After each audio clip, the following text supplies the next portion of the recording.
स्वागत है आप सभी का बतियन की गली अ सिप ऑफ आर्ट सीजन 3 के इस दूसरे एपिसोड में। बतियन की गली एक विचार, सभी कलाओं को एक मंच पर साझा करने का, एक संकल्प, कलाकार और कला प्रेमियों के बीच में संबंध स्थापित करने का, एक ऐसा मंच जहां हो सके सिर्फ कला की बातें, जहां हम कला को समझें, कला को जानें, कला को महसूस करें, कला को ओढ़ें, कला को बिछाएं, और ऐसा मंच बतियन की गली जहां हम अपने विचारों को साझा कर सकते हैं। बतियन की गली की शुरुआत हुई थी 2019 से। ये एक परिकल्पना थी, ये एक सिर्फ कल्पना थी, मन में एक थॉट आया और मेरे मेंटोर, मेरे गुरु, मेरे आदरणीय, उनसे मैंने बातचीत की तो इस परिकल्पना को मूर्त रूप दिया आदरणीय श्री सर्वेश भट्ट जी ने। आपका बहुत बहुत शुक्रिया सर, धन्यवाद। 2019 से ये चल रहा है और इसका सफर सीजन 3 पे आ गया है। सीजन 3 में हमने शुरुआत की कि क्यों ना हम बतियन की गली को इस बार जयपुर शहर के पार ले जाएं। तो हमने शुरुआत की उदयपुर से। उदयपुर में भारतीय लोक कला मंडल के एसोसिएशन से हमने पहला एपिसोड किया थिएटर के लीजेंड पर्सनालिटी आदरणीय श्री भानु भारती जी पर, और दूसरा एपिसोड आज आप सभी के साथ में जिसके आप साक्षी होने वाले हैं। इसमें बहुत बड़ा सहयोग रहा हमारी आरोहिणी डांस अकादमी मैम, हमारी मंजरी किरण महाजनी मैम का बहुत बहुत धन्यवाद मैम, बहुत बहुत शुक्रिया। और आप सभी को मैं शुक्रिया अदा करना चाहूँगी। हालांकि कहते हैं कि शुक्रिया का जो एक तरीका है वो बाद में होता है, लेकिन मुझे लगता है कि सबसे पहले वही चीज़ होनी चाहिए, शुक्रिया अदा करना। तो इसमें मैं टी ट्रेडिशन का शुक्रिया अदा करना चाहूँगी, क्यूरियो परफॉर्मिंग आर्ट सोसाइटी का, जिसके सौजन्य से बतियन की गली आप सभी के सामने आ रहा है, और साथ ही साथ ओरियन ग्रीन्स का, जो हमें हमेशा रखते हैं अपनी ग्रीनरी से। बतियन की गली इस तरह से आपके सामने एक मूर्त रूप में आए इन सभी के सहयोग से। और आज बतियन की गली में हमारे बीच में वो पधारे हैं जो कहते हैं कि मैं कवि नहीं हूँ, मैं तो तुकबंदी करता हूँ, मैं तुक्कड़ हूँ, जिनकी मान्यता है, जिनका विचार ये है कि बड़े आदमी के सानिध्य में अगर आप समीप हैं, अगर उसकी उपस्थिति में आप अपने आप को सिंपल महसूस कर रहे हैं, अगर उनके शब्दों में कहूँ कि बड़ा आदमी वो है जिसकी उपस्थिति में आप छोटापन फील ना करें, असल में बड़ा आदमी वो है। तो ऐसे व्यक्तित्व के धनी आज हमारे बीच में हैं। कुछ लाइनें हैं यहाँ पर, मैं आंखों का इजहार मान लो, होने दो उपकार मान लो, मेरी मानो या मत मानो, मौसम की मनुहार मान लो। और ये मौसम है बतियन की गली का, और बतियन की गली की मनुहार पर हमारे बीच में आए हैं ख्यातनाम कवि, शायर, साहित्यकार, ऐसे जिन्होंने कई गजल संग्रह निकाल दिए, जिनके 2 गजल संग्रह निकल चुके हैं, गीतकार है वो, उनका अभी एक गीतों का संग्रह आने वाला है, जिन्हें अवार्ड्स मिले हैं, जिन्होंने कई मुशायरों में, कवि सम्मेलनों में शिरकत की और वाहवाही लूटी। स्पष्टवादी ऐसे हमारे लोकेश कुमार सिंह साहिल साहब, आपका बहुत स्वागत है। मैं चाहूंगी तालियों की गड़गड़ाहट और होनी चाहिए।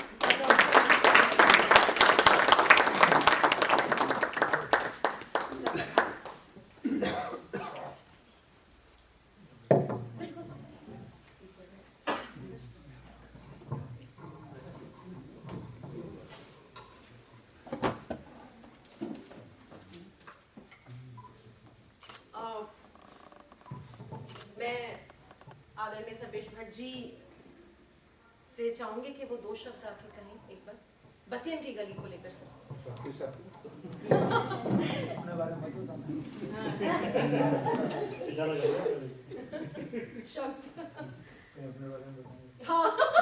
इतने सारे शब्द हैं, अब शब्द ही शब्द हैं, शब्दों की महफिल है, शब्दकार बैठे हैं और शब्दों को सृजन करने वाली प्रियदर्शनी है। इससे में 2 शब्दों का कोई महत्व नहीं है। और आज से 4 साल पहले प्रियदर्शनी ने मेरे से डिस्कस किया कि कुछ मैं करना चाहती हूँ अलग हट के, तो मैंने उसको ये वाला आइडिया दिया कि एक ऐसा शो हो जो कि एक व्यवस्थित हो, टाइम के हिसाब से हो, टाइम के हिसाब से ख़त्म हो, लोग टाइम से आएँ और उसको सुने। ऐसा नहीं कि 4 बजे का शो है तो कोई 5 बजे आ रहा है, तो कोई 5:30 बजे आ रहा है। चार का मतलब डॉट चार, मतलब एक अनुशासित शो हो और बातचीत का शो हो जिसमें कि बातें शेयर हो और बातचीत भी उतनी हो कि एक मन में कसक रह जाए। तो ऐसा ही इसने फॉर्मेट किया और हमारे मेंटोर आदरणीय बसंत जेटली साहब ने इसको नाम दिया बतियन की गली। आप सभी को बहुत बहुत धन्यवाद, आप यहाँ पधारे। और लोकेश भाई साहब प्रणाम, जिंदाबाद। मैं इनको बिग बोलता हूँ।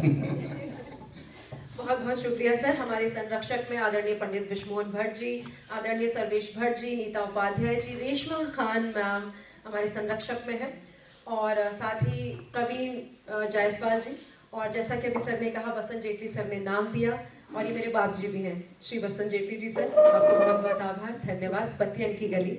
तो सर अब मैं तारुफ कर आपसे सीधा आती हूँ आपके ऊपर। हमारे साहिल साहब, सर आप यूपी से हैं। आप शायद कुछ लोगों को पता हो या नहीं पता हो, मैं बता दूं कि सर एंटरप्रेन्योर हैं, बिजनेसमैन, लोक विकास अर्बन कोऑपरेटिव बैंक लिमिटेड के फाउंडर हैं आप, और 4 कंपनीज संभालने वाले व्यक्ति by profession, but by heart आप कवि हैं, शायर हैं, साहित्यकार हैं। तो कहते हैं कि एक तो राजसी ठाट बाट वाले इंसान आप, और ऊपर से बिजनेस माइंड या एंटरप्रेन्योर, और फिर आप कवि। आर्ट फील्ड में कैसे आए, वो टर्न कैसे आया आपकी लाइफ में? मतलब ये बात थोड़ी हजम नहीं होती है, इसलिए मैं पूछ रही हूँ कि सबसे पहले सवाल यही उठता है। बहुत शुक्रिया प्रियदर्शनी, तमाम दोस्तों का बहुत शुक्रिया इस्तकबाल। मुझे उम्मीद नहीं थी कि इतने सारे दोस्त आ जाएंगे। गोपाल दास नीरज का एक उनका वो गीतिका कहते थे, मैं तो गज़ल ही कहता हूँ उसको। उनका एक मतलब है कि इतने बदनाम हुए हम तो इस ज़माने में, तुमको लग जाएंगी सदियाँ हमें बुलाने। क्या बात तो वाकई मुझे उम्मीद नहीं थी, इस सर्वेश का करिश्मा है। इस सुंदर चेहरे का कोई भी करिश्मा मान लीजिए कि इतने सारे लोग यहाँ आ गए हैं। देखिए, जो अभी आपने बात की और उससे बात से जो सवाल निकला, उसका बहुत सीधा आंसर है कि मैं मार मार के मुसलमान बनाया गया। मैं आज भी अपने आप को पोएट नहीं मानता, वो भी नहीं, बहुत ईमानदारी की बात है। और यकीन जानिए इसके पीछे कोई बहुत कोई विनम्रता इनकिसारी बिल्कुल नहीं है, जो सच है वो यही है। ये बात ज़रूर है कि मेरा फैमिली बैकग्राउंड बड़ा फ्यूडल रहा है, और इस हद तक फ्यूडल रहा है कि मेरा जो बचपन है उसकी कुछ इस तरह की यादें अभी मेरे जहन में हैं जो बड़ी इनह्यूमन थी, माफ़ कीजिएगा, बड़ी अमानवीय थी। हमारे ग्रैंडफादर के सामने कोई भी छोटी जात का आदमी अपने पैरों में चप्पल जूता पहन के नहीं निकल पाता था। वो उस तरह का मतलब माहौल था। आप समझ सकते हैं मैं क्या इशारा करना चाह रहा हूँ। और लिटरेचर से या साहित्य से कोई बहुत सीधा संबंध हम लोगों का कभी रहा नहीं। वैसे भी जाहिल राजपूत हैं, राजपूतों का अकल से कोई लेना देना होता नहीं है। इतना ज़रूर था कि घर में कव्वालियाँ हुआ करती थीं, कोई मांगलिक उत्सव हो तो नाचने वालियाँ आया करती थीं। तो उस माहौल में बड़े हो रहे थे। फिर मेरे फादर जो थे वो IRS थे, वो यहाँ आ गए जयपुर, हम जयपुर आ गए। एक प्रोग्राम यहाँ हुआ करता था, अभी भी 3-4 साल से बंद है, वो गीत चांदनी। बहुत लोग जानते होंगे, विशंबर मोदी, तरुण समाज, तमाम। तो विशंबर जी ने एक बड़ी सीरीज जयपुर में चलाई जिसने बड़ी हलचल मचाई। होली पे महामोग सम्मेलन और शरद पूर्णिमा पे गीत चांदनी। तो हमें सुनने का शौक था, फिल्मी गाने, कविताएं, मुशायरे। तो गीत चांदनी में बैठे हम सुन रहे थे। पता नहीं, मुझे तो याद भी नहीं है वो कौन कवि था मंच पे या क्या वो पंक्ति थी। ऐसी बेसाख्ता मेरे मुंह से कोई दाद बात निकली होगी, कोई जुमला मैंने कस दिया होगा। तो अचानक पीछे से एक हाथ मेरे कंधे पे आता है और कहता है, आप क्या करते हैं? मैंने कहा, जी मैं BSc कर रहा हूँ। मेरा नाम तारा प्रकाश जोशी है, कल मिलना मेरे से आकर के। क्या बात, बहुत बढ़िया। यार ये अच्छा, मैं उन दिनों बड़ा, आज भी कोई बहुत ऐसे सीधा सच्चा आदमी नहीं हूँ, लेकिन उन दिनों तो बड़ा अजीब सा था मैं बहुत ही।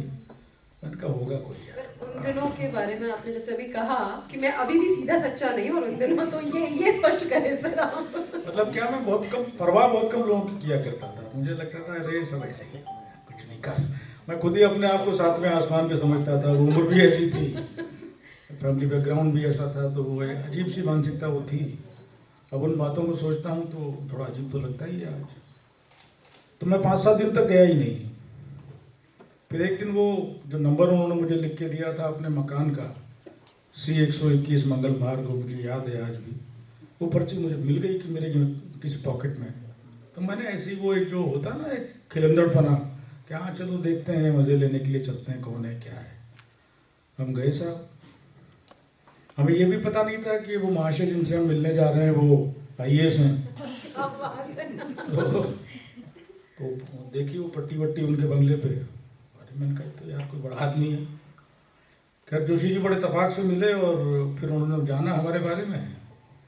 वो कहने लगे देखो पहली बात तो ये कि आज से मैं आपको कुंवर साहब कहूँगा। ये लोकेश और साहिल और ये मेरे से बोला नहीं जाएगा कुछ भी, मैं कुंवर साहब कहूँगा आपको। ठीक है सर। वो कहने लगे तुम कविता लिखो। मैंने कहा साहब ये तो बिल्कुल नेक्स्ट इम्पॉसिबल काम है। तो वो जुमला एज इट इज़ दोहरा रहा हूँ आज जो जोशी जी ने मुझे कहा। बोले नहीं तुम्हारे अंदर कविता के कीटाणु है, यू कैन राइट। मैंने कहा यार ये बड़ा अजीब आदमी है ये। मैंने बड़ी जिसको कहते हैं ना खूंटा तोड़ाने की बहुत कोशिश की मैंने। लेकिन जो लोग जोशी जी को जानते हैं यहाँ वो सब जानते हैं कि ताराप्रकाश जोशी किस चीज़ का नाम था। मैं चीज़ वर्ड को अंडरलाइन करना चाहूँगा। पीछे पड़ गए मेरे और एक पंक्ति उन्होंने मुझे लिख के दे दी कि इस पर कुछ कह करके लाना। हमने भी एक्सरसाइज की शुरू कर दी। फिर राही शाहबी साहब और तमाम लोगों के कांटेक्ट में हम आए, पारसा कौसरी और ये इकबाल भाई बैठे हैं यहाँ पे। इन्हें अच्छी तरह याद होगा कि उन दिनों में जयपुर में जो महाना पोइट्री की नशिस्तें होती थीं और काव्य गोष्ठियाँ जो होती थीं, बहुत जिम्मेदारी से कह रहा हूँ इस बात को कि वो आज के कवि सम्मेलनों और मुशायरों पे भारी थी, क्वालिटी वाइज भी। और उनको सुनने की तादाद में इतने लोग आते थे जितने आज कवि सम्मेलनों में नहीं आते। जी हो माशाल्लाह। हिंदी कविता का तो माफ़ कीजिएगा इकबाल भाई, अब सत्यानाश हो चुका है वाचिक मंच का। उस पर फिर कभी बात करेंगे। बिल्कुल, उसके लिए एक एपिसोड और करेंगे। तो वैसे कहते हैं ना मार मार के मुसलमान बनाना, हो गई शुरुआत। और वो कविता तो क्या है, बस ठीक है दुबंदी करते हैं, मज़ा लेते हैं उसका। मतलब वो आपकी लाइफ का एक टर्न था जहाँ आप कवि बने। सही दोबारा कह रहा हूँ कवि नहीं बना भाई। अब हम मानते हैं सर, दुनिया मानती है सर। अब तो हो गया है कि आप कवि हैं, साहित्यकार हैं, शायर हैं। और अभी आप देखिए 2 लाइनें 2 पंक्तियां सुनाने वाले हैं सर, जिनसे आप भी मान जाएंगे। आप तो मानते ही हैं। बहुत खूबसूरत सी 2 या 4 पंक्तियां सर सुनाएंगे अपनी। सर मैंने अनाउंसमेंट कर दिया। ये मुश्किल काम लगता है मेरे को हमेशा से। हालांकि 1,500-2,000 मुशायरे कवि सम्मेलन पढ़ा लिए, लेकिन आज भी कविता पढ़ना मुश्किल काम लगता है। सर पढ़ना नहीं है, बोलना है। हाँ, वो एक्चुअली जो लोग कविता और मुशायरे की तहजीब से वाकिफ़ हैं जी, वो जानते हैं कि कविता लिखी नहीं जाती, कही जाती है। जी। और बोली या सुनाई नहीं जाती, पढ़ी जाती है। जी सर, बहुत बढ़िया। फूल खुशबू से जल गए होंगे, बहुत बढ़िया। फूल खुशबू से जल गए होंगे, जो है पत्थर पिघल गए होंगे, तेरी नजरों के एक इशारे पर सारे मौसम बदल गए होंगे। बहुत खूब, बहुत खूब, बहुत बढ़िया। मैं अगर आप लोग इजाज़त दें तो मैं चाहूँगा कि हम लोग बात कर लें। सुनाना तो फिर होता रहता है। जो बतियन की गली है, बतियाने का जो सुख है ना, वो सुनने सुनाने का नहीं। सर हम सुन भी रहे हैं, बतिया भी रहे हैं, और अभी वो मौका भी आएगा जब ये सब भी हमसे बतियाएंगे, और हम तो इनसे खैर बतिया ही रहे हैं। मुझे आपने जिक्र किया था कि जो ताराप्रकाश जोशी जी हैं वो आपको एक नाम से बुलाते थे कि मैं आपको ये कहूँगा। वो उन्होंने मेरा फैमिली बैकग्राउंड जब जाना तो वो जाहिर है कि वो दधीची ब्राह्मण थे, खानदानी ब्राह्मण थे, और बहुत कम लोग जानते हैं कि वो ब्राह्मणत्व जो होता है वो बड़ा कूट कूट के भरा था उनके अंदर। तो मुझे कुंवर साहब कहते थे। साहिल नाम कैसे पड़ा सर? मैंने खुद ने रखा। क्या कविता की बात करें तो कविता के मायने आपके लिए क्या है? कविता की बहुत सारी परिभाषाएं हैं। जी जी। हम अगर पुराने दौर में जाएं, एंशिएंट टाइम पे, तो हमारा संस्कृत का जो शास्त्र है वो कहता है कि ऐसा हर वाक्य जिससे रस की निष्पत्ति होती हो, विशाल मेरा सलाम भी कह देना, ऐसा हर वाक्य जिसके रस की निष्पत्ति होती है वो कविता है। जेटली जी यहाँ बैठे हैं। फिर और अलग अलग लोगों ने अलग अलग तरीके से कविता को परिभाषित करने की कोशिश की। ए बाबू, हाँ भाई सुन लो दादा। इकबाल भाई के पोते हैं ना एक्चुअली। मेरी भी एक छोटी सी परिभाषा है, कितने लोग सहमत होंगे नहीं होंगे पता नहीं, लेकिन मैंने अक्सर अपने आलेखों में लिखा भी है, बोलता भी रहता हूँ अपने भाषणों में। मेरे नज़दीक कविता की परिभाषा है अनुभूत का लयात्मक संप्रेषण। बहुत बढ़िया। अब इसमें तीन चीजें हैं, अनुभूति, लय और संप्रेषण। अपनी बात को आगे बढ़ा रहा हूँ और पूरी जिम्मेदारी से कह रहा हूँ इस बात को कि अनुभूति और संप्रेषण ये तो प्रोज में भी होता है। तो फिर वो क्या एलिमेंट है, वो क्या तत्व है जो पोइट्री को प्रोज से अलग करता है, और वो है लय। और लय जो है वो कविता की बुनियादी शर्त है। माफ कीजिएगा, इस लय को गेयता ना समझ लिया जाए, इसको गाना ना समझा जाए। हालांकि लिरिक और सॉन्ग में भी अंतर होता है। कम लोग समझेंगे या पता नहीं कितने लोग मानेंगे इस बात को कि लिरिक और सॉन्ग में बहुत अंतर है। सॉन्ग कोई और चीज़ है, लिरिक कोई और चीज़ है। तो लय जो है वो बुनियादी तत्व है कविता का, और अनुभूति का लयात्मक संप्रेषण मेरी परिभाषा है कविता की, जो मुझे लगता है कि होनी चाहिए। बहुत खूब सर, बहुत ही अच्छी आपने एक परिभाषा दी है कविता की जो अलग हटके है, जो हम एक पारंपरिक परिभाषा से हम सभी वाकिफ़ हैं। जो यहाँ पे साहित्यकार है या साहित्य लिखते पढ़ते हैं, हम सभी वाकिफ़ हैं कहीं ना कहीं। हमारे बीच में रतन सांवरिया सर भी आ गए हैं साहित्यकार के रूप में, विशाल सर भी बैठे हुए हैं, मतलब तमाम लोग हैं यहाँ कला साहित्य छाट के बुलाई हो तुम भी। ये सर सब आपके नाम से आए हैं? इसमें कहीं भी जो पहले आपने कथन जान रहे हैं, हम जान रहे हैं। ये जो पहले कथन था सर वो नहीं है, ये आपके नाम का असर है, ये जो यहाँ पे विराजे हैं। वो रेशमा वसीम बरेलवी का शेर है कि वो झूठ बोल रहा था बड़े सलीके से, मैं एतबार न करता तो और क्या करता।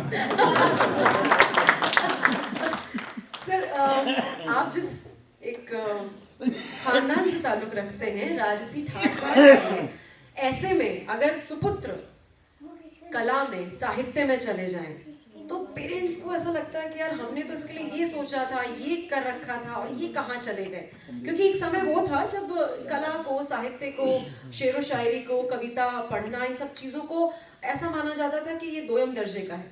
तो सर आपके पेरेंट्स का, आपके परिवार वालों का उस समय क्या रिएक्शन था, क्या रवैया था? माँ ने तो बहुत बार चिमटे उमटे झाड़ू वाड़ू मारा हमको, ये सब काय में लग गए हो जी तुम। पिताजी जो थे मेरे जी, वो भाई यकीन जानिए कि मतलब वो देवता आदमी थे, और इतने नाज नखरे से उन्होंने मुझे पाला है। मेरे मुंह से कोई बात निकलती नहीं थी और वो पूरा कर देते थे। उन्होंने कभी विरोध नहीं किया, बल्कि उन्होंने इनकरेज किया। हालांकि उनको कविता से इतना ही उनका रिश्ता था कि वो केएल सहगल के कुछ गाने कभी कभी बाथरूम में गा लिया करते थे। क्या इससे अधिक कोई ज़्यादा उनका लेना देना था नहीं, लेकिन हाँ मैं उनका डाडला बहुत था, तो बस ठीक है, तो वही बात है, चल निकला। जी चल निकला। अच्छा, कब आपके पेरेंट्स को लगा कि भाई अब ये शेरो शायरी या कवि उस डगर पे चल निकले हैं जनाब, और जब आपको चिमटे विमटे पड़े, वो क्या उम्र रही होगी? पढ़ रहे थे, कॉलेज में थे उस समय। हमारी माँ तो जो हाथ में आता था उठा के फेंक मार देती थी। अच्छा, पेरेंट्स क्या बनाना चाहते थे सर? मतलब वो तो डॉक्टर बनाना चाहते थे। इससे दिलाए थे भाई हमको पहले। जी, पीएमटी के लिए हम लोग ट्राई किए, उस समय पीएमटी हुआ करती थी। हमारे दोस्त थे के बत्रा जी, हम दोनों ने फॉर्म भरा, वो बीमार पड़ गए, उन्होंने कहा तुम नहीं दोगे तो हम भी नहीं देंगे। हमने भी अपील नहीं, हम बीएससी में आ गए। जी माँ तो हमारी ऐसी थी जो सामने आया धाड़ करके। सर की परवरिश पढ़ाई सब जयपुर से हुआ है। सर का एक गजल संग्रह है दरिया में मझधार बहुत है, जिसकी भूमिका लिखी गीत सम्राट गोपाल दास नीरज साहब और पूर्व प्रधानमंत्री चंद्रशेखर जी ने। और एक गजल संग्रह इनका और है तुक, जिसमें 101 गजलों का संग्रह है। और एक अभी गीत संग्रह इनका आ रहा है जो मुंबई से प्रकाशित हो रहा है। तो वो सर क्या है, किस तरह के उसमें गाने आपने लिखे हैं? उसमें क्या मतलब, एक होता है कि बॉलीवुड स्टाइल में है या गजल, या उनमें किस तरह के गीत हैं? नहीं, वो उसमें स्पेसिफिक तो ऐसा कुछ भी नहीं है, अलग अलग मूड के उसमें 100 गीत हैं उसमें भी, और बहुत डिफरेंट सब्जेक्ट हैं उसमें, डिफरेंट बहरें हैं उन गीतों की। और मुझे आज तक समझ में नहीं आया कि बॉलीवुड स्टाइल होता क्या है, मतलब किसको हम कहेंगे बोलिए बीड़ी जलाई ले बॉलीवुड स्टाइल है क्या? ज्ञानपीठ मिल जाता है बीड़ी जलाई ले तो बताइए हो गई यार। तो ऐसा कुछ भी नहीं है, किताब है, आ रही है गीतों की किताब, और जब आ जाए तो पढ़िएगा, अगले महीने तक आ जाएगी, फिर उससे फिर बतिया लेंगे कभी। बिल्कुल सर, वो रहेगा ही रहेगा। शायरों के लिए ऐसा मैंने सुना है कि सार्वभौमिक सत्य नहीं है, लेकिन ऐसा सुना है कि जो शायर होते हैं, जो कवि होते हैं, उनके पीछे एक इंस्पिरेशन होती है, और वो इंस्पिरेशन मैक्सिमम टाइम उनकी मोहब्बत होती है, अधूरी मोहब्बत। तो सर आपकी इंस्पिरेशन भी कोई ऐसी ही रही तो किस्सा, हालांकि पर्सनल ऐसा बहुत ज़्यादा, अगर आप चाहें तो? नहीं, इसमें कुछ पर्सनल नहीं है जी, मतलब कोई अधूरी मोहब्बत का हम जिक्र कर रहे हैं। मैंने कल ही एक कर्नाटक हाई कोर्ट ने फैसला दिया है कि जो लोग थोड़े ठीक ठाक होते हैं उनको कुछ पर्सनल नहीं होता।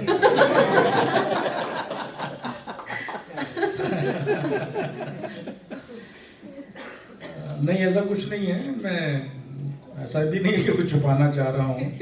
हर आदमी का एक वो दौर होता है, उस दौर की अपनी कुछ खुसूसियात होती हैं, कुछ मजबूरियाँ होती हैं, कुछ अच्छा होता है, कुछ बुरा होता है, सबके साथ होता है। जैसा सबके साथ होता है वैसा हमारे साथ भी हुआ, और ये ज़रूर हुआ कि हमें खुद को मना करना पड़ा। वो जब हमारे गले पड़ गई वो तो हमने कहा भाई देखो ऐसा है, हम तुमसे शादी करने लायक हैं नहीं यार, ठीक है, लेकिन उस चीज़ का बहुत असर कोई पोइट्री वोइट्री में पड़ा नहीं। अच्छा, मतलब आपकी इंस्पिरेशन या आपकी कविता या शायरी में वो कहीं नहीं? नहीं, बिल्कुल नहीं। तो क्या इंस्पिरेशन होती है सर आपकी कविताओं में, आपकी शायरी में, आपकी गज़लों में? मतलब क्या समाज का कोई किस्सा उठाते हैं आप, या कहीं आप कुछ देखते हैं, ऑब्जर्व किया, उसको आप लेते हैं, खुद के अनुभव होते हैं, सामाजिक अनुभव होते हैं? नहीं प्रियदर्शनी, देखो ऐसा है इसमें बेटा कि कविता जो है ना, जो लोग सीरियसली पोइट्री को ट्रीट करते हैं वो जानते हैं इस बात को कि कविता और प्रोज में यही अंतर है कि कविता मूलतः इल्हाम की चीज़ है। इल्हाम को क्या कहेंगे हिंदी में, आई डोंट नो, अंत्य प्रेरणा जैसा कुछ मान लीजिए, मतलब कोई पंक्ति या कोई थॉट उतरता है आपके अंदर, फिर उसको आप डेवलप कर लेते हैं उस पर्टिकुलर विधा के हिसाब से। मेरा सर सवाल यही है, जब वो अंतः प्रेरणा से उभरता है तो अंतः प्रेरणा के लिए कोई एक मोटिवेशन होता है कि हम बैठे हैं, हमने वो फूल देखा, हमने वो नदी देखी, या हमने कुछ ऐसा वाकया देखा, तो वो अंतः प्रेरणा में मतलब किस्सा आ जाता है, या वैसा लगता है? ऐसा कुछ आपके हो साथ सकता है, वो तो मेरे ख्याल सभी के साथ होता होगा, इसमें कोई ऐसी बात है नहीं। जो भी लिखने पढ़ने से ताल्लुक़ रखने वाले लोग हैं या जर्नलिज्म से जो लोग ताल्लुक़ रखते हैं, तो जाहिर है कि कुछ ना कुछ देखते महसूस करते तो नहीं, उसी को फिर वो अपने शब्दों में ढालने की कोशिश करते हैं, ऐसे ही होता होगा शायद। जी, ये तो सर का एक रूप है कवि शायर के रूप में जो आप देख रहे हैं, जिससे सर राष्ट्रीय स्तर पर ख्यातनाम है। इनका एक दूसरा पहलू और है, नरेंद्र सर बैठे हुए हैं, जामुन का पेड़। सर ने अभिनय भी किया है, रंगमंच से भी इनका ताल्लुक रहा है, तो सर वहाँ वो इंटरेस्ट कैसे डेवलप हुआ? आज ही मैंने उस गुनाहगार पे एक पीस लिखा है, उस गुनाहगार का नाम है नीरज गोस्वामी, और कृष्णचंद्र की कहानी है जामुन का पेड़, आप तमाम लोग जानते हैं। वो नीरज भाई ने उसका नाट्य रूपांतरण किया, और उसमें कोई एक रोल है, तड़ित सिंह एक नेता है उसका। और नीरज भाई के संबंध हमारे ऐसे हैं, बड़े नाजायज़ टाइप के संबंध हैं हमारे, उनकी बात को मना करना बड़ा मुश्किल होता है। उन्होंने कहा कि ये रोल तो तुम करोगे। अजी मैंने कहा क्या करा रहे हो? और से ही अरे बोले नहीं कुछ नहीं, जो हो वही कुर्ता पजामा पहन करके आ जाना, बस एक्टिंग क्या करनी है तुमको। करकरा लिया, 5-7 शो हो गए उसके। नरेंद्र भाई ने एक आध शो देखा भी है हमारे पास, पता नहीं क्या किया है हमने। सामने बैठे हैं, वो बताएंगे अभी, और वो अनुभव भी साझा करेंगे। नरेंद्र सर, आपने देखा है? हाँ, मैंने देखा भी है और महसूस करने की हद तक देखा है। जी, लोकेश भाई प्रणाम। जिंदाबाद। आज सरेआम आपको प्रणाम कर जिंदाबाद। बड़े कम मौके में- सरेआम का जवाब दें। बहरहाल जो जिस ड्रामे का जिक्र कर रहे हैं, जामुन का पेड़, जी, वो मैंने देखा। मेरी खुशकिस्मती थी कि वो दूसरा या तीसरा ही शो था और मैं जयपुर आया हुआ था, और ये जितने भी उसमें गुनहगार हैं उस जामुन के पेड़ में, सभी मेरे अभिन्न मित्र थे, सिवाय साहिल साहब के। अच्छा, साहिल साहब से शायद मैं रूबरू उसी दिन मिला था, जी, और नाटक देखने के बाद मैंने साहिल साहब को सिर्फ एक बात कही जो मैं आज तक यकीन करता हूँ, और वही हर अभिनेता को करनी चाहिए। मैंने कहा, साहिल साहब, आप जैसे कर रहे हैं ना, बस उसमें एक्टिंग मत डालिएगा। बहुत बढ़िया। एक्टर नाम से एक्टर होता है, लेकिन उसे एक्टिंग से बहुत दूर होना चाहिए। आपकी एक्टिंग दिखनी नहीं चाहिए, महसूस होनी चाहिए। इसीलिए मैंने कहा था कि मैंने महसूस करने की हद तक वो नाटक देखा, क्या बात है। और इसीलिए मैंने कहा कि बस जैसे हैं वैसे, कुछ मत कीजिए इसमें आप। ये इतने उसमें जज्ब हो चुके थे कि मैंने पूछा, यार ये कौन पकड़ रहा है आप इस नेता के रूप में? तो उन्होंने बताया इनके बारे में, और मैंने कहा कि ये बड़ी अच्छी बात है कि आप लिखते भी हैं, आज से आपने अभिनय करना भी शुरू कीजिए, इसे छोड़िएगा मत। मेरी फिर आपसे इल्तिजा है, अभिनय मत छोड़िएगा, वरना हमारी महसूसियत कहीं कम हो जाएगी। बहुत शुक्रिया नरेंद्र भाई, इतने अच्छे अल्फाज में मेरा जिक्र करने के लिए। ये शब्दों के कारीगर हैं। बिल्कुल। और हमारा सौभाग्य है कि कारीगर आज हमारे सामने, और मैं उनसे मंच साझा कर रही हूँ, ये सौभाग्य है। तो सर आजकल कारीगरों की दिहाड़ी बहुत ज्यादा है।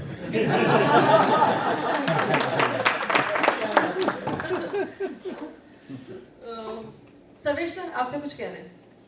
मैं कह रहा हूँ, हाँ, आपने अभी कुछ बोला ना, दिहाड़ी बहुत ज्यादा है ना सर्वेश भैया, होस्ट। तो आपसे इन्होंने कहा, मैं तो नहीं बोली। ये सर्वेश और कविता, ये तो मेरा परिवार है।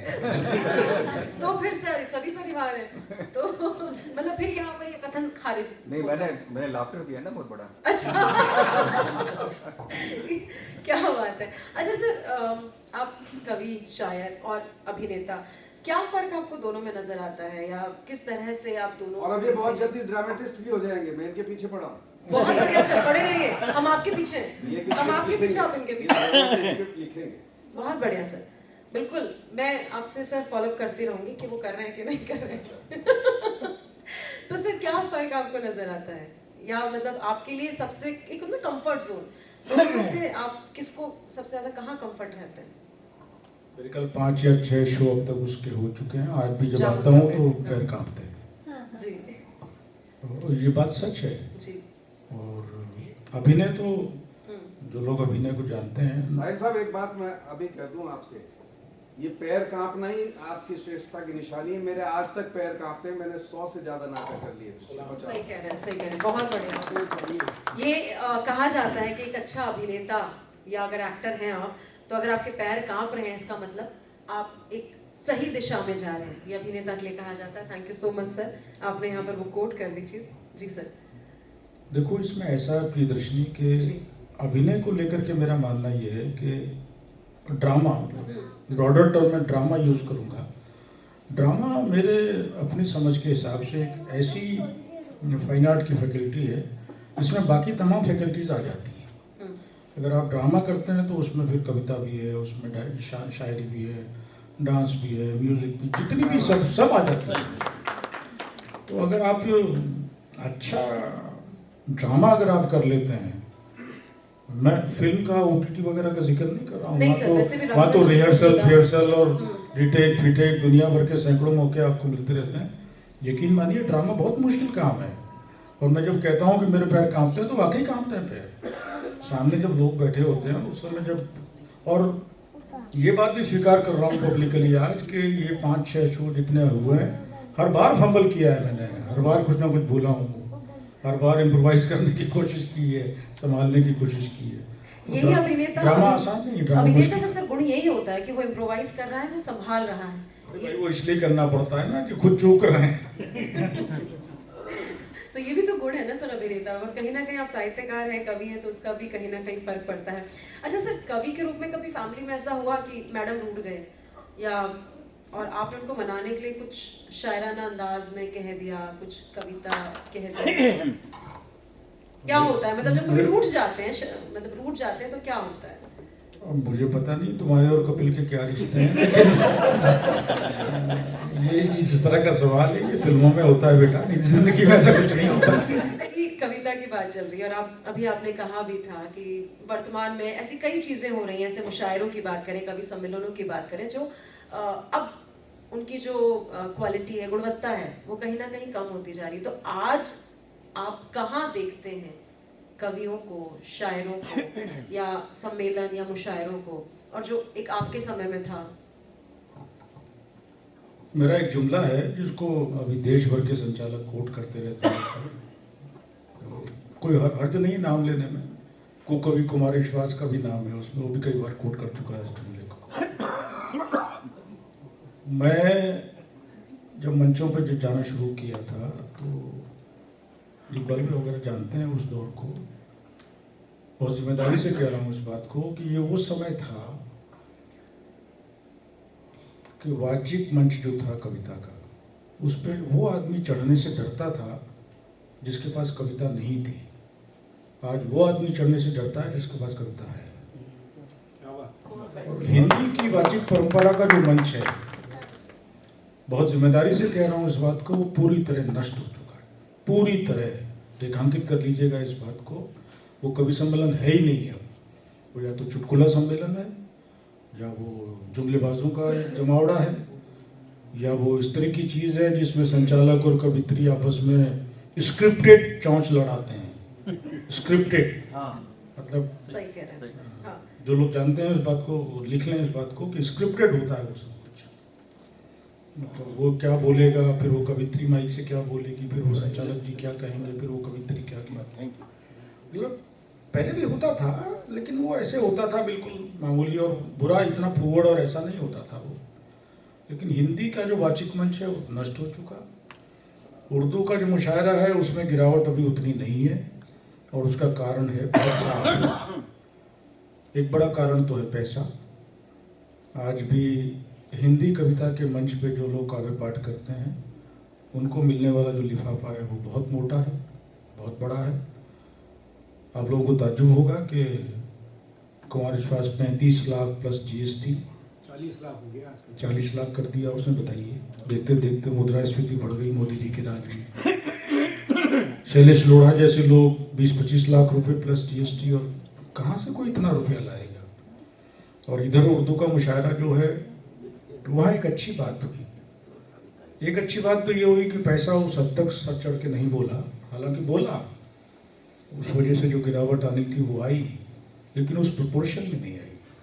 और एक बात जो मुझे अच्छी लगती है उर्दू मुशायरे के हवाले से वो ये कि शायरों ने जनता की मांग पे अपने आप को सस्ता करना कबूल नहीं किया। वो समझौता नहीं किया उन्होंने जो हिंदी के कवियों ने कर लिया। यहाँ स्टेट बैंक ऑफ इंडिया का एक कवि सम्मेलन था जयपुर में, नीरज जी आए हुए थे उसमें, तो यूनिवर्सिटी गेस्ट हाउस के कमरे में रुके थे वो। जब समाप्त हुआ तो वो बोले लाला कमरे में आना, तुमसे बात करनी है। उनका वो पीने पिलाने का दौर जो था वो चल रहा था। वो लुंगी पहने ऐसे लेटे बिस्तर पे थे, वो हम बतिया रहे थे। तो मतलब ये आप लोग कोट कर सकते हैं इसको मेरे नाम से कहीं, जो बात मैं आपको संस्मरण आपको सुनाने जा रहा हूँ। जी जी। मैंने नीरज जी को कहा, मैंने कहा दादा ये जो आपके देखते देखते इतना बिगाड़ आ गया कवि सम्मेलन के मंच पे, इसका सबसे बड़ा जिम्मेदार आप किसको मानते हैं? तो लगे भैया आप क्या बताएं, लोग तो ऐसे हो गए, श्रोता नहीं रहे पहले जैसे, ये दुनिया भर की उन्होंने 2-3-4 जुमले बोलने की कोशिश की। मैं कहा नहीं दादा, अगर आप परमिट करें तो हम बताएं कि उसका सबसे बड़ा गुनहगार कौन है इस गिरावट का। तो कहे हाँ बोलो, बताओ। मैंने कहा उस सबसे बड़े गुनाह का नाम है गोपाल दास सक्सेना, नीरज। तो नीरज जी एकदम ऐसे अटेंटिव होकर के बैठ गए। हमने क्या कर दिया? मैंने कहा आपने किया ये, जो पुराने लोग हैं वो तायीद करेंगे इस बात की। मैंने कहा आपने किया ये दादा कि जिस दिन विमलेश जी का रामरिक मनर से झगड़ा हुआ शराब के नशे में, पता नहीं इन दोनों नामों से कितने लोग वाकिफ हैं यहाँ पर। रामरिक मनर इस देश के बड़े ठेकेदार हुआ करते थे, कवि सम्मेलनों के बड़े आयोजक थे वो, बम्बई में बड़ा भारी आयोजन करते थे कविता का। और विश्वनाथ विमलेश यहाँ झुंझुनू राजस्थान के एक बड़े राजस्थानी के कवि थे। तो मैंने कहा दादा जिस दिन विमलेश जी और रामरिक मनर का शराब के नशे में झगड़ा हुआ और रामरिक मनर ने विमलेश जी को जब ये कहा कि मैं देखता हूँ आज के बाद तुम्हें कवि सम्मेलन कैसे मिलता है, और फिर हरियाणा के एक छोटे गांव से एक आदमी को लेके आया गया, उसको विमलेश जी की कैसेट सुनाई गई, 4 लाइना सुना रहा हूँ, ये बेसिकली विमलेश जी का जुमला था। इनका जब वो सुरेंद्र शर्मा पहली बार आपकी उपस्थिति में माइक पे खड़े होकर कविता पाठ कर रहे थे ना, उस दिन अगर आप टोक देते कि सुरेंद्र ये जो कर रहे हो ये कविता नहीं है, तो ये मंच इतना खराब नहीं होता। आज नीरज जी इस दुनिया में है नहीं, चुप हो गए, उनके पास जवाब नहीं था कोई इस बात का। देखिए हर क्षेत्र में गिरावट ना आए, बुराई ना आए या कम आए, इसकी जिम्मेदारी किसकी है? जो उस क्षेत्र के बड़े लोग हैं, चाहे वो राजनीति हो, चाहे वो सिनेमा हो, चाहे वो संगीत हो, चाहे वो कविता, कोई भी क्षेत्र हो। जो बड़े लोग हैं जाहिर है वो बड़े इसीलिए कि उनकी जिम्मेदारी ज़्यादा है। उस समय आप चुपचाप देख रहे थे, आपको केवल अपने लिफाफे अपने नाम से मतलब था। तो ये नहीं होना चाहिए ना, आपको इंटरवीन करना चाहिए था, आपको सामने आना चाहिए था, कहना चाहिए था गलत को। अच्छा एक बात और, मैंने फेसबुक पे लिखा भी एक बार, मतलब मुझे बड़ा अजीब सा लगता है, आप लोग महसूस कीजिएगा कि हम सब लोग जितनी शिद्दत से बुरे को बुरा कहते हैं उसी शिद्दत से हम अच्छे को अच्छा नहीं कहते। ये क्या बात है जी? मुझे नरेंद्र की एक बात बहुत अच्छी लगती है। नरेंद्र ने एक बार कहा कि कलाकार को कभी कभी अपनी पीठ खुद भी ठोक लेनी चाहिए। बिल्कुल बिल्कुल, और ये बहुत जरूरी बात है। आप खामखा की विनम्रता ही दिखाते रहो हर बार, अरे नहीं नहीं दिलीप साहब तो दिलीप साहब हैं, मैं क्या हूँ। अरे भाई ऐसे नहीं होता है यार, दिलीप साहब हैं इसमें कोई शक नहीं, लेकिन मैं भी नरेंद्र गुप्ता हूँ। बहुत सही। तो ये होना चाहिए कभी कभी। फिर दोहरा रहा हूँ उस बात को कि जिस भी क्षेत्र में जो बड़ा आदमी है, आज जो वजीर आजम हिंदुस्तान है, उनकी जिम्मेदारी सबसे ज़्यादा है। आज भी अगर आप नेहरू को ही रो रहे हैं, आज भी आप पुरानी चीज़ों को निकालते जा रहे हैं, तो जाहिर है कि कोई प्रॉब्लम है भाई आपके साथ। आप आज भी क्यों नहीं आते हैं? और फिर चीज़ों को एड्रेस करने से, जिम्मेदारी से बचने से कुछ नहीं होगा। आप दूसरे पर डाल करके इकबाल भाई ने ऐसे कर दिया, अलका जी ने ऐसे कर दिया, ढिमके ने ऐसे कर दिया, फलान ने, उससे क्या होने वाला है? तो नीरज जी के पास कोई जवाब नहीं था उस बात का। और फिर वही बात कहता हूँ कि शायरों ने समझौते किए लेकिन कम किए, हिंदी के कवियों ने समझौता किया और बहुत ज़्यादा किया। और फिर उस समझौते का असर ये हुआ कि वो जो प्रोपोर्शन ऑफ द टीम हुआ करता था, आप याद कीजिए कवि सम्मेलन की टीम जब बनती थी तो मान लीजिए 12 लोगों की टीम है, तो उसमें हास्य व्यंग्य वाला एक आध होता था बतौर चटनी। आज सीन उल्टा है, आज 11-12 तो ये चुटकुलेबाज होते हैं और एक आध कोई गीतकार बीच में फंसा देते हैं। सीन पलट गया सारा का सारा, किसको ब्लेम करेंगे? सर मैंने आज सुबह कुछ लिखा, मैं आपको फेसबुक पे देख रही थी, कुछ आपकी जो कविताएं हैं उनको पढ़ रही थी, मैंने कुछ लिखा सर। और ये मैंने लिखा कुछ हमारे शायरों को लेकर, जिसमें फैज साहब, अमृता प्रीतम, बशीर बद्र साहब, ऐसे 3-4 लेकर आप लोगों के सामने मैं सुनाना चाहूँगी और सर आपसे भी।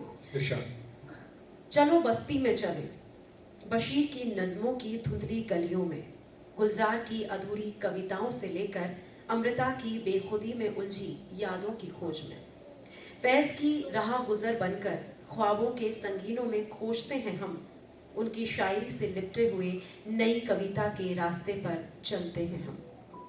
कैसे सर? अगर कविता है तो अच्छी है। सर ये आज मैंने सुबह चैट जीटी पर डाला कि बशीर बद्र, गुलजार साहब, अमृता प्रीतम और फैज की मुझे इनकी कविताओं को लेकर मुझे एक नई कविता दीजिए, और मुझे चैट जीटीपी ने कविता दी। एआई की जो हम बात करते हैं, आर्टिफिशियल इंटेलिजेंसी, वो कितनी हावी हुई है और कितनी खतरनाक है कला के लिए, साहित्यकारों के लिए, कलाकारों के लिए सर, क्योंकि अब तो सब कुछ आ जाता है, जो बस थोड़ा सा आपने original- चेंज किया और हो गया। जो ओरिजिनल कलाकार और क्रिएटर हैं उनके लिए कोई फर्क नहीं पड़ने वाला। जी बहुत लोग हो सकता है मेरे इस जुमले पे चौंके, लेकिन मैं जिम्मेदारी से कह रहा हूँ, जो ओरिजिनल क्रिएटर है ना, लाख एआई आ जाए, कुछ भी आता रहे, जी, क्रिएटिविटी नहीं हो सकती भैया। बात सही है, क्रिएटिविटी क्रिएटर ही लाए। बहुत सही। ये मशीनें जिस दिन इंसान के दिमाग पे काबू कर लेंगी, ये कायनात खत्म हो जाएगी उस दिन। बहुत सही बात कही आपने सर, सकारात्मकता की ओर आपने एक बात कही है। कितनी मशीनें आ जाएं लेकिन इंसान इंसान ही रहेगा। और अब मैं ये जो सेशन है ये आप लोगों के लिए ओपन करती हूँ। आप लोगों के जो भी सवाल हो साहिल सर से आप डायरेक्ट पूछ सकते हैं, जो भी जिज्ञासा है, जो भी आप अपनी बात साझा करना चाहते हैं, आप सभी ओपन हैं। जी अनुराग जी। सर मेरा सवाल है, अभी आपने जिक्र किया इस बार ज्ञानपीठ पुरस्कार को लेकर, तो गुलजार साहब को इस बार दिया जा रहा है, उस पर आपने आपत्ति भी की, तो किस तरह आपको लगता है, मिलीजुली प्रतिक्रिया है देश भर से, तो आपको क्या लगता है कि इस बार का चयन किया गया है वो कितना सही? पहली बात तो ये अनुराग कि कोई भी सम्मान या पुरस्कार ऐसा नहीं होता जो पूरी तरीके से निर्विवाद हो। मैं तो मतलब जब सचिन को भारत रत्न दिया गया था तब भी लोगों ने बहुत एतराज किया था। हर बार विभिन्न लोगों पे विभिन्न तरह की आपत्तियां होती हैं। As far as Gulzar is concern, मेरी अपनी बहुत तुच्छ और छोटी समझ है, गुलजार ओवररेटेड पोएट। गुलजार जितना बड़ा नाम पा लिए, आई डाउट कि वो उतने बड़े पोएट हैं। हमारे फिल्म में जिन लोगों ने लिखा है उन्होंने, बहुत सारे लोगों ने इधर उधर से मिसरे बहुत उठाए हैं, मैं नाम नहीं लेना चाहता किसी का, लेकिन जिस बेशर्मी से गुलजार ने उठाए हैं शायद किसी ने नहीं उठाए। उन्होंने ओन भी नहीं किया उस चीज़ को। आप कह देते, आप क्रेडिट दिए होते कि आप ये यहाँ से उठा रहे हैं, सब ने उठाए। मैं ये नहीं कह रहा हूँ कि मतलब ऐसे बड़े बड़े नाम है कि नाम लूँगा तो आपको ताजुब लगेगा, लेकिन जैसे पॉलिटिकल रेफरेंस से जोड़ रहा हूँ इस बात को, मैं बहुत जिम्मेदारी से कह रहा हूँ इस बात को, और मैं अपनी इस बदतमीजी के लिए जाना जाता हूँ, इसलिए मैं कह रहा हूँ कि आज नरेंद्र दामोदर दास मोदी देश में ऐसा कोई काम नहीं कर रहे, गलत काम, जो पहले इंदिरा जी ने न किया हो। संवैधानिक संस्थाओं को नष्ट करने का, डेमोक्रेसी को स्टेक पे लगाने का, ये सब कुछ हो चुका है पहले भी। फर्क क्या है? फर्क ये है कि पहले समाज में इतनी बेशर्मी और नंगापन नहीं था, आज वो सब हो रहा है और बेशर्मी के साथ हो रहा है। हमारे पुराने फिल्मी गीतकारों ने भी मिसरे उठाए हैं, लेकिन जिस तरीके से गुलजार ने उठाए हैं वो मैं उसको मुनासिब नहीं मानता। और आप उसको ओन करें उस बात को, आप कहें मिसरा मैंने यहाँ से लिया, क्या बुरी बात है। उर्दू में तो मतलब तरह और उस पर फिर शेर कहना है तो बिल्कुल लीगल है सारा का सारा, लेकिन आप बताएं भी ना, आप उठा लें चीज़ों को ऐसा का ऐसा। और मेरे भी कुछ बॉलीवुड में मेरी दोस्ती है कुछ लोगों से, तो सब लोगों की अपनी अपनी राय है। बहुत सारे मित्रों का तो ये भी कहना है कि मीना कुमारी की डायरी अगर गुलजार के हाथ में लगी होती तो पता नहीं क्या होता। ये भी एक बात है, कितना सच है कितना झूठ है आई डोंट नो। मैं कोई तायद नहीं कर रहा हूँ तो खंडन भी नहीं कर रहा हूँ, तो इस तरह की बात है। हाँ ये मैं मानता हूँ कि गुलजार ओवररेटेड पोएट। सर मुंबई की बात चली है तो यहाँ मेरा एक सवाल आपसे है, आप कभी मुंबई जाने के लिए नहीं सोचा आपने? आप गीत लिखते हैं, गजलें लिखते हैं, कविताएं हैं, वो वहाँ जिस तरह के धक्के खाने पड़ते हैं ना, तो मेरा टेम्परामेंट वैसा नहीं है। सर काफी स्पष्टवादी, जैसा कि सर ने पहले भी कहा कि मैं एक समय में बड़ा ब्लंट हुआ करता था, तो मेंटेन, हाँ जी वो मेंटेन वो ये अच्छी बात है जी। और कोई ऐसे जो सवाल? जी प्रभात सिंह।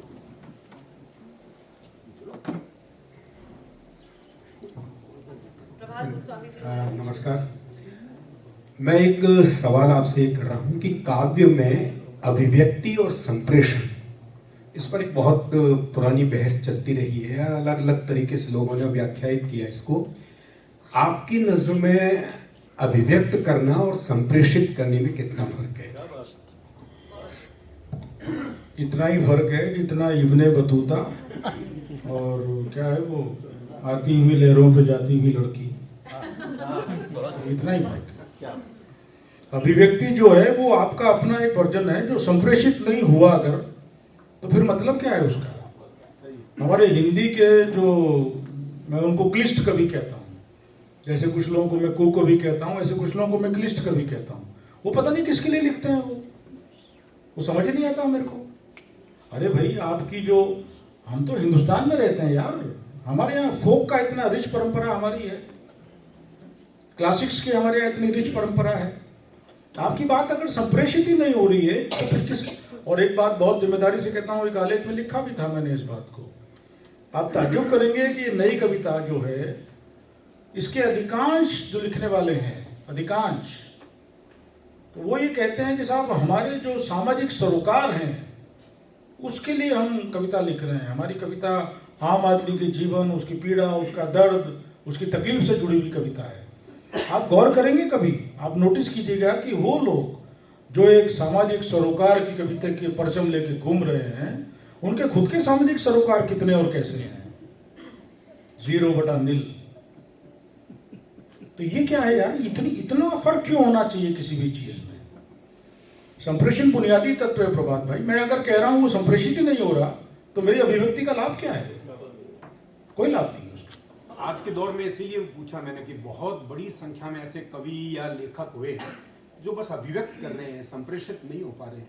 वो संप्रेषण, उसमें दो तरह की बातें हैं ना। पहली बात तो भाषा ही अड़चन आती है कई बार, तो कई लोग मतलब बहुत कठिन शब्दों को प्रयोग करना ही वो कविता या साहित्य को मान लिया गया, ऐसा नहीं है। और as far as poetry is concern, तो मेरा तो मानना है कि हर 2-3-4 दहाइयों में कविता की जो भाषा है वो बदलती है, और ये बदलाव जो है ये मुश्किल से सरल की तरफ का बदलाव है। एक दौर था हमारे फिल्मी गानों में नरगिसे मस्ताना लोग समझ लेते थे। आज कोई कह के दिखाए, कोई समझ लेगा नरगिसे मस्ताना क्या होगा? कोई नहीं समझेगा। लोकेश भाई, मैं पहले तो ये 2 लफ्ज जो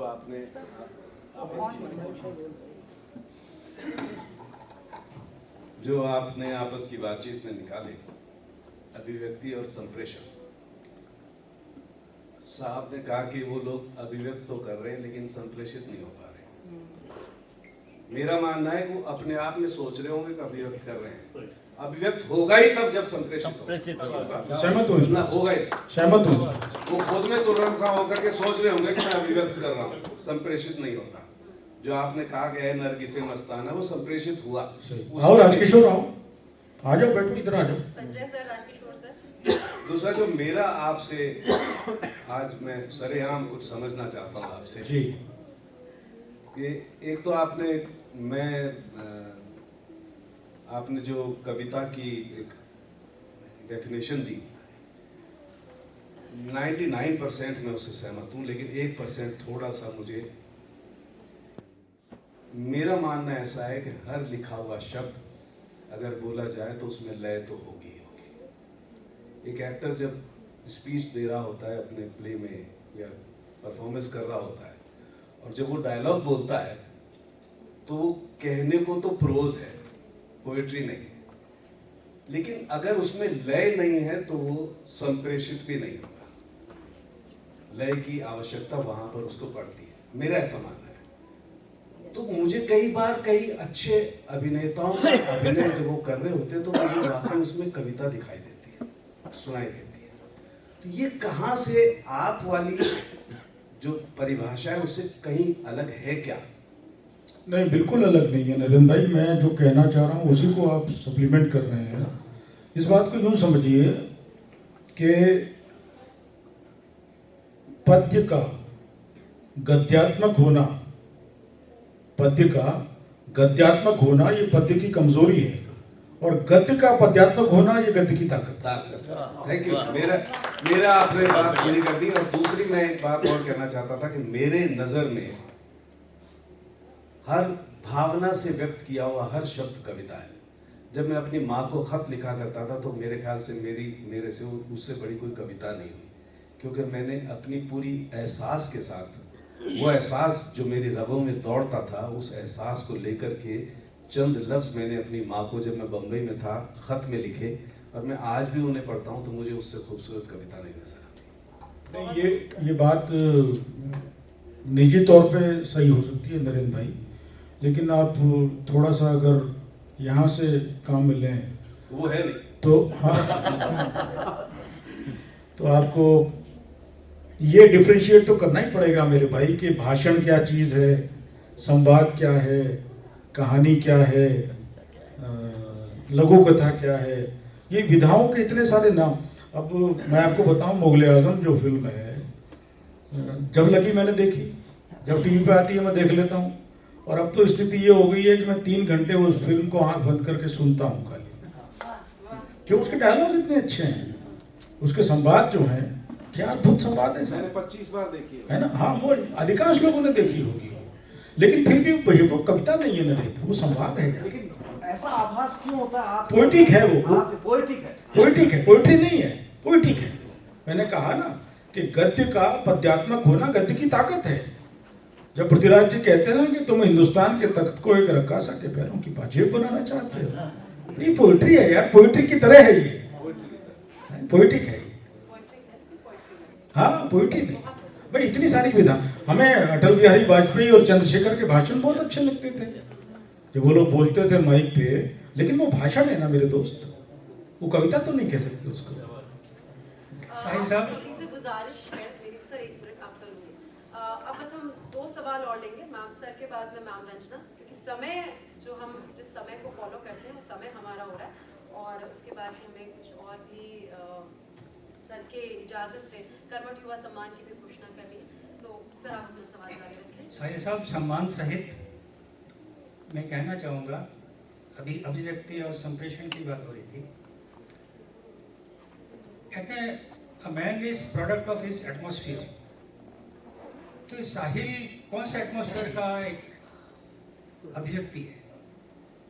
ये कोई ना तो साइंस है ये, और ना ये कोई गणित है। देखिए, दुनिया में 2 चीज़ें ऐसी हैं जो आदमी की ज़िंदगी को सबसे अधिक प्रभावित करती हैं, एक तो विज्ञान, एक गणित। दोनों के कुछ निश्चित फार्मूले हैं। ये कमबख्त शायरी ऐसी चीज़ है जिसका कोई फार्मूला नहीं। कौन से वातावरण में कब कहाँ है आप, कब क्या लिख मारेंगे कुछ पता नहीं। वो जो लिखेंगे वो स्वांत सुखाए होगा कि दूसरों को भी अच्छा लगेगा, कुछ नहीं कह सकते आप। प्रेमचंद ने जब लिखना शुरू किया था, जिनको मैं आज भी हिंदुस्तान का सबसे बड़ा राइटर मानता हूँ, प्रेमचंद से बड़ा राइटर हमने आज भी पैदा नहीं किया है। कितने लोग कुछ भी लिख लें चाहे, प्रेमचंद प्रेमचंद है और रहेंगे। और प्रेमचंद को ज्ञानपीठ नहीं दिया हमने अब तक, ध्यान रखिएगा इस बात को। उनको नहीं भारत रत्न देंगे हम। तो प्रेमचंद ने जब लिखा था ना, तो वो कोई, आपको बताऊं, मतलब माफ़ कीजिएगा इस बात के लिए, प्रेमचंद कोई बहुत अच्छे आदमी नहीं थे। शिवरानी के साथ जो सलूक उन्होंने किया है वो बहुत अच्छा सलूक नहीं था। सूर्यकांत त्रिपाठी निराला जो हैं, उनके व्यक्तिगत जो दुर्गुण थे वो जो उनको जानते हैं, खूब अच्छे से जानते हैं। तो जब कोई रचना जब सामने आती है ना, तो अल्टीमेटली वो रचना के हिसाब से आपको तोला जाता है, और वो रचना कहते समय आपके दिमाग में क्या था ये बहुत काउंट नहीं करता है। और इस बात को यूँ समझ लीजिए कि आज हम गालिब को इसलिए याद नहीं करते हैं कि उन्होंने कितनी शराब पी या कितनी तवायफों के कोठों की सीढ़ियाँ उन्होंने चढ़ी, उनकी पोइट्री के लिए उनको याद किया जाए।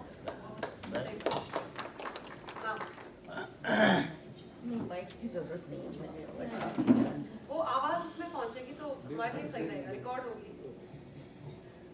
अच्छा, मेरा सवाल ये था, कविता में लय होना चाहिए आप कह रहे हैं, पर आप ब्लैंक वर्स को क्या कहेंगे? उसमें लय है या नहीं है? वो कविता है या नहीं है? इसका बहुत सीधा जवाब है। वो जो अधुकांत कविता, मैं उसको अधुकांत कविता कहता हूँ, उसको फ्री वर्ड्स, ब्लैंक वर्ड्स, बहुत तरह के नाम लोगों ने देने की कोशिश की है। उस अधुकांत कविता को लिखने का अधिकार केवल उस आदमी को है जिसको छंद आता हो। अगर आपको छंद नहीं आता तो आपको अधुकांत कविता लिखने का भी कोई अधिकार नहीं। और इसके पीछे लॉजिक बहुत सिंपल है। मुझे अगर ये टेबल बनानी आती है तभी मुझे इसको तोड़ने का अधिकार है, अगर मुझे इसको बनाना नहीं आता तो मुझे तोड़ने का भी अधिकार है। छंद को तोड़ा किसने पहले? सबसे पहले निराला ने। निराला छांदस कविता के सिद्धहस्त कवि थे। अज्ञे खुद गीतकार थे भाई। अज्ञे जो पितामह हैं तमाम कवियों के, उनकी शुरुआत गीत से है। आप अपनी कमजोरी को अपनी विधा बनाते हैं, इस पे मुझे एतराज है। अपनी कमजोरी को अपनी विधा, एक 13-11 में प्रॉपर दोहा आप लिख नहीं सकते, और आपने प्रोज का एक पैराग्राफ लिखा और उसको तोड़ तोड़ करके ऊपर नीचे करके आपने लिख दिया, वो कविता हो गई।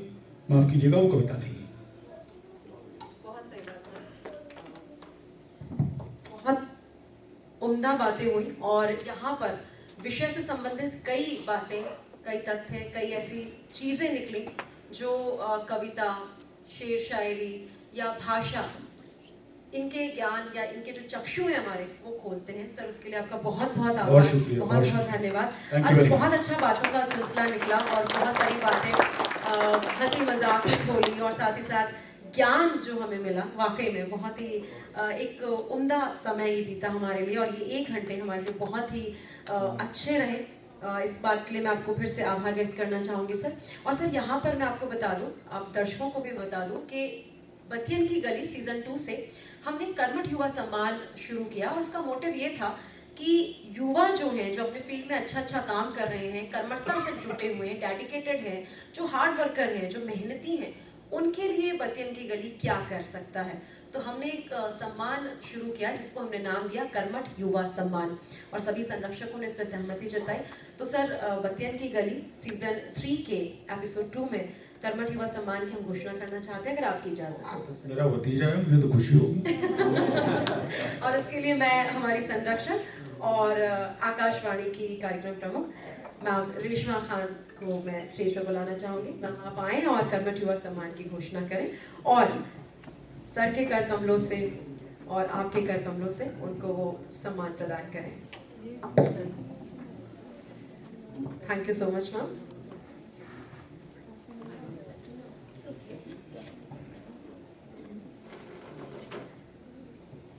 सबसे पहले तो बतियन की गली में आज प्रियदर्शनी, आपने प्रश्नों की बौछार झेली, और सर आप तो हम आपको से बचपन से सुनते आए हैं, आप ही लोगों से हमने बोलना सीखा है।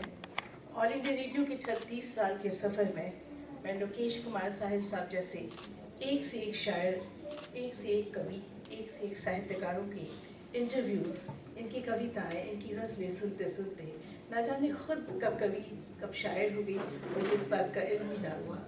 इतना अच्छा बोल पा रहे हैं अगर हम आपके सामने आज, तो ये सब का श्रेय हम सर को देते हैं। सर, आपसे आज हम गज़लें ज़्यादा नहीं सुन पाए, लेकिन जिस बतियन की गली से आज हम गुजरे, वाकई वो मुबारकबाद के काबिल है। अब आप चाहेंगे कि हम घोषणा करें कर्मठ युवा सम्मान की। आकाशवाणी में मैं जब प्रोग्राम्स करती हूँ तो महसूस करती हूँ कि अगर थोड़ा भी एनकरेजमेंट हम युवाओं को दें तो क्या बात। बतियन की गली में एक से एक कवियों को, लेखकों को, कलाकारों को सुनने के बाद हमें लगता है कि जो युवा हमें सुन रहे हैं उन्हें भी प्रोत्साहन मिलना चाहिए, और ये बहुत अच्छा एक्ट था। और प्रियदर्शनी, आप इसके लिए मुबारकबाद कबूल कीजिए। बहुत से अच्छे कर्मठ सम्मान दिए गए, बहुत से युवाओं को नवाजा गया। जिस युवा को आज हम सम्मानित करेंगे, उस बच्चे को मैं पिछले 10 साल से देख रही हूँ। उस बच्चे में, उसकी आंखों में चिंगारी है, ऊपर आगे जाने की हसरत है, और बहुत मेहनती है। तो ज़्यादा वास्ता तो तब हुआ जब वो उर्दू की एंकरिंग में पास हुए, और मेरा उनसे फिर हर हफ्ते मिलना हुआ। फिर हमने बहुत से सांस्कृतिक कार्यक्रमों में उस युवा को सुना।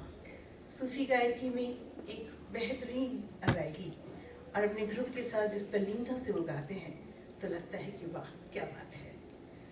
उसके अलावा हमने देखा कि ध्रुपद गायकी में भी इन्होंने अपना फ्यूचर आजमाया, और ये सीख भी रहे हैं, ध्रुपद गायकी में भी अपना हाथ आजमा रहे हैं, और काफ़ी जगह पे परफॉर्म भी कर चुके हैं। तो एक छोटी सी उम्र में आप सूफी गायक भी बन जाते हैं, आप ऑल इंडिया रेडियो जैसी सरीखी इंस्टीट्यूशन के एंकर भी बन जाते हैं, आप उर्दू प्रोग्राम को इतनी खूबसूरती से प्रस्तुत करते हैं कि ना जाने कितने फैंस आपने अपने हक में कर लिए। तो वही एक ऐसा अजब गजब गोला जिसका नाम है रहमान हरफन मौला। तो रहमान, आप मंच पर आइए, और हम आपसे गुजारिश करते हैं कि आप इन्हें जोरदार तालियों के साथ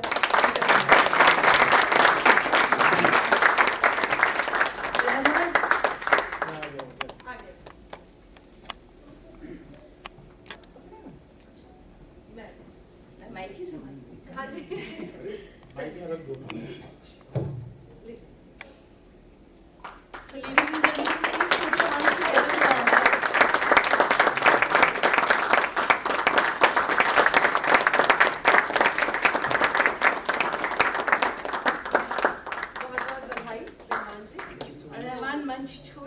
अंसुल रफी की 3 लाइनें सुन लें? बिल्कुल बिल्कुल बिल्कुल इंशाल्लाह। सर आप बताइए। माइक लीजिए, सम्मान मुझे दे दीजिए। आप ही चुप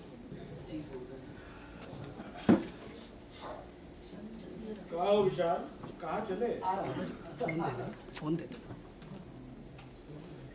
मैम विराज आओ रेशमा, आओ यार मुझसे। मैं सर के साथ एस्कॉर्ट कर रहा हूँ। अरे नहीं, नहीं, सर, अच्छा लगा। हम अंतिम चरण कर रहे थे। विराजेंगे तो फिर एक और एपिसोड यही हो जाएगा।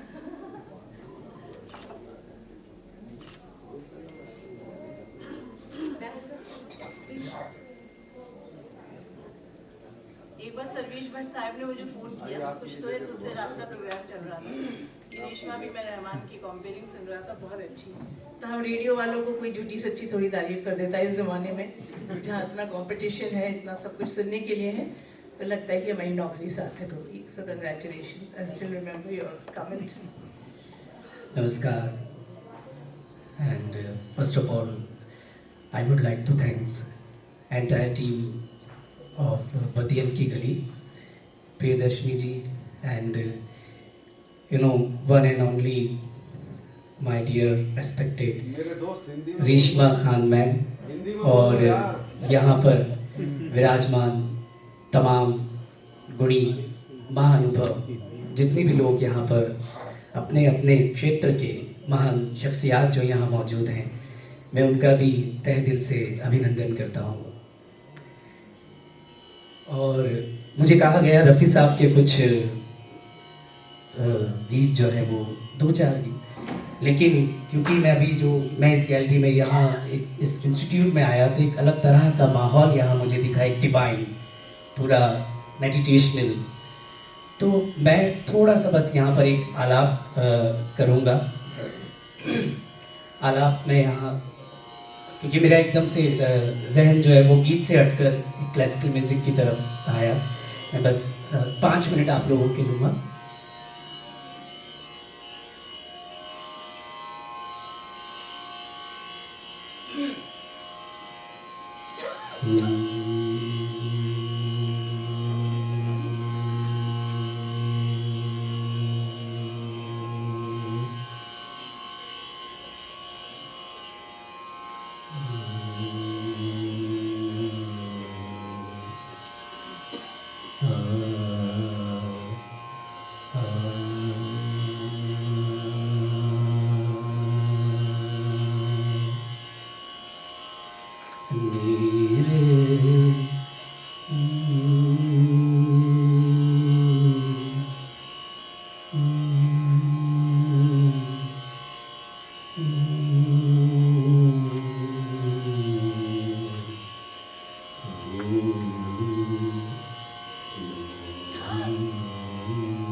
Rina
Thank you so much.